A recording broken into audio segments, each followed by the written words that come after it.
Hi, my name is Erin, and I'm going to be talking about some of the certain projects we had to do with the NXT robots. One of the first ones we had to do was Wheels and Distance, where we had 3 different wheels, and we used them to see how different wheel size affects the distance that the NXT travels.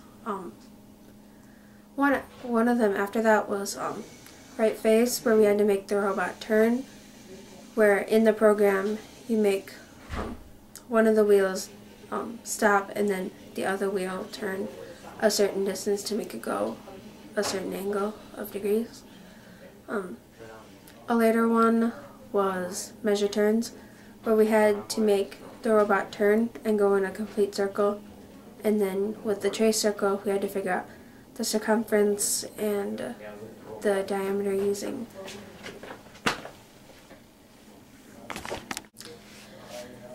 In Measure Turns, we had to make the robot trace a circle with a marker, and with the circle we had to calculate the circumference and diameter using arcs that we draw on the paper to measure it out with a ruler. And now, Garrett and Logan are going to talk about the sensors and what the robot does when we use them. We all had to start with programs. Now, the robot does exactly what it's told, but that doesn't always mean it's going to do what you want.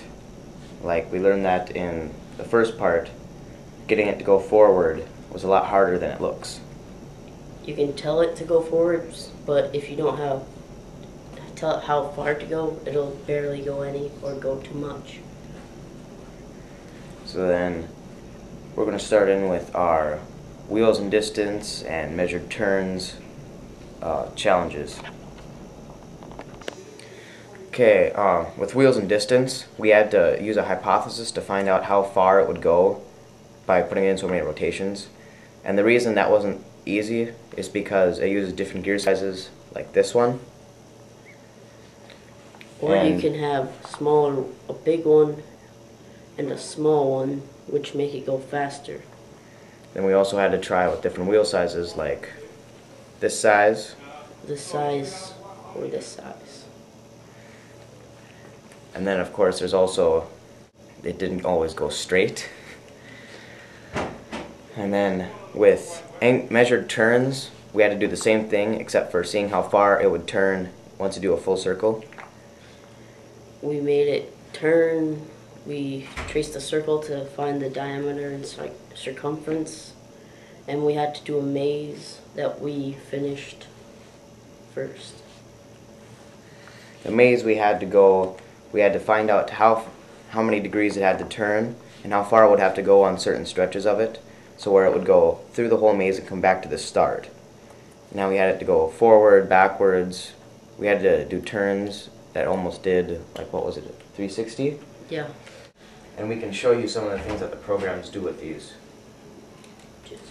What did this one? Like the sound sensor, if we clap, it'll go forward. Now, if there wasn't extra sound in the background, it would go all the time. And then we have the light sensor, which will hopefully follow these dark lines in the tile. We don't know because we haven't tried. Nope. Maybe on this. There we go. It won't follow certain lines because they're not dark enough for it to follow. Or they're too light. Now our ultrasonic sensor, this one we had set it to follow something that it'll see. It'll go in circles until it finds something, and then it will go at it. Then our touch sensor, it goes forwards until it hits something, then it turns to the right. like so.